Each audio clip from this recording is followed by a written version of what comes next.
বাংলাদেশ সময় ২৬ মার্চ সকাল ৬টায় বিশ্বকাপ বাছাই পর্বের ল্যাটিন অঞ্চলের যে খেলা, সেখানে দুই চিরপ্রতিদ্বন্দ্বী ব্রাজিল এবং আর্জেন্টিনার খেলা ছিল। সেই খেলার স্কোয়াড ঘোষণা করার পর থেকেই ফুটবল প্রেমীদের মধ্যে, বিশেষ করে ব্রাজিলের ফ্যানদের মধ্যে একটা অন্য রকমের আগ্রহ দেখা গেল। কারণ দীর্ঘ প্রায় ১৬ মাস পরে দলে ফিরলেন নেইমার জুনিয়র এবং সবাই ধরেই নিয়েছিল যে নেইমারকে কেন্দ্র করেই আসলে ব্রাজিল দল তাদের আক্রমণ ভাগটাকে সাজাবে। কিন্তু দুর্ভাগ্যজনকভাবে হলে সত্য যে নেইমার আবারও ইনজুরিতে পড়েছে। তিনি যে সান্তোসে হয়ে এখন খেলেন, সেখানকার যে সর্বশেষ ম্যাচটি, সেখানে খেলতে গিয়ে তিনি আবারও আহত হন, ইনজুরিতে আক্রান্ত।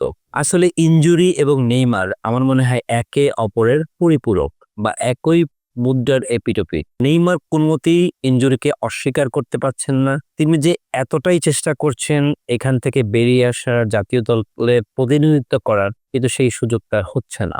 জানি না তিনি কতদিনে ফিরতে পারবেন। আমি আমার এর আগের এপিসোডে বলেছিলাম যে আমরা চাই যে ২০২৬ সালের বিশ্বকাপ পর্যন্ত নেইমার অন্তত বাছাই পর্বের খেলাগুলো এবং বিশ্বকাপের মঞ্চে খেলতে পারে।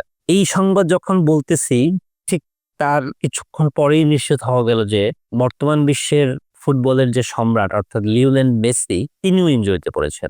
MLS এর যে লিগের খেলা, সর্বশেষ যে খেলাটি আটালান্তার বিরুদ্ধে হলো, সেই খেলায় তিনি ৯০ মিনিট ঠিকই খেললেন, কিন্তু তিনি একটু অস্বস্তি বোধ করতেছিলেন। টিম ম্যানেজমেন্ট থেকে সেটাকে ইনজুরি বলতে কেউ রাজি ছিলেন না। পরবর্তীতে যখন MRI করা হয়, তখন জানা গেল যে মেসি ইনজুরিতে পড়েছেন, তাকে বেশ কয়েকদিন মাঠের বাইরে থাকতে হবে, যদিও ইনজুরিটা গুরুতর নয়।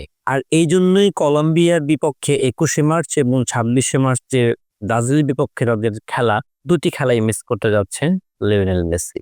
সরি, আমি একটু ভুল বলেছি। ২১শে নভেম্বর তাদের খেলা হচ্ছে উরুগুয়ের বিপক্ষে।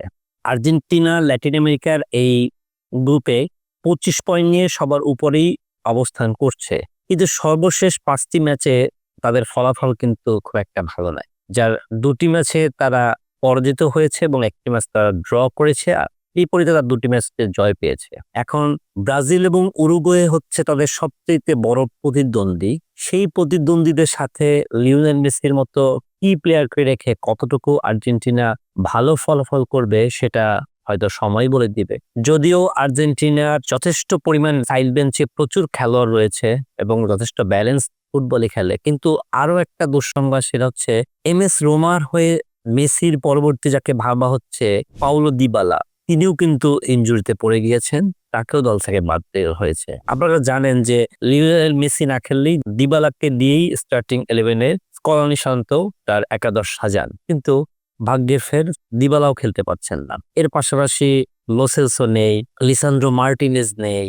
সবকিছু মিলিয়ে আমি বলতে পারি যে এটা আর্জেন্টিনার জন্য একটা ধাক্কা। কিন্তু তারপর মনে রাখতে হবে যে ইউরোপের প্রত্যেকটা ক্লাবে আর্জেন্টাইন প্লেয়ারদের এই মুহূর্তে যে ফর্ম, সেটা মিডফিল্ড, সেটা গোলবার, সেটা ফরওয়ার্ড, সেটা অ্যাটাকিং মিডফিল্ড, সবখানে এমি মার্টিনেজ আপনাকে বলছে বিশ্বের সেরা গোলকিপার আছেন। ম্যাকঅ্যালিস্টার লিভারপুলকে রাঙাচ্ছেন, অ্যাথলেটিকো মাদ্রিদকে হুলিয়ান আলভারেজ রাঙাচ্ছেন, ইন্টার মিলানকে লাউতারো মার্টিনেজ রাঙাচ্ছেন। অতএব আর্জেন্টিনার খেলোয়াড়দের যে ফর্ম, সেটা অবশ্যই বলে রাখলাম, মানে চোখে পড়ার মতো। পাশাপাশি নেইমার তো অনেকদিন ধরেই খেলতে পারছেন না, কিন্তু ব্রাজিলের যেসব ফরওয়ার্ডরা, বিশেষ করে ভিনিসিয়াস জুনিয়র, রদ্রিগো, রাফিনিয়া, তারা কিন্তু যথেষ্ট ফর্ম এবং ইউরোপের যে খেলাগুলো, অর্থাৎ তাদের যে নিজস্ব লিগ এবং চ্যাম্পিয়ন্স লিগ, সেখানে কিন্তু খুব ভালো ফর্মে আছে। অতএব আমি মনে করি যে হ্যাঁ, নেইমার এবং মেসির মতো দুটো বড় নাম যেখানে থাকে না, সেখানে ফুটবল বিশ্বের আকর্ষণ অর্ধেক এমনিতেই কমে যায়। তবুও আমি আশাবাদী একটা জমজমাট লড়াই হবে, কিন্তু খুব বেশি মিস করব মেসি এবং নেইমারকে। মেসিকে খেলানোর জন্য লিগ কর্তৃপক্ষ বেছে বেছে ম্যাচ খেলাচ্ছিলেন, এমনকি সর্বশেষ যে আপনার তাদের আমেরিকা অঞ্চলের যে চ্যাম্পিয়ন্স লিগ, সেখানে শুধু ফাইনাল ম্যাচটা খেলানোর পর তাকে কয়েকদিন রেস্ট দেওয়া হয়েছিল, কিন্তু দুর্ভাগ্য তিনি ইনজুরিতে পড়েই গেলেন।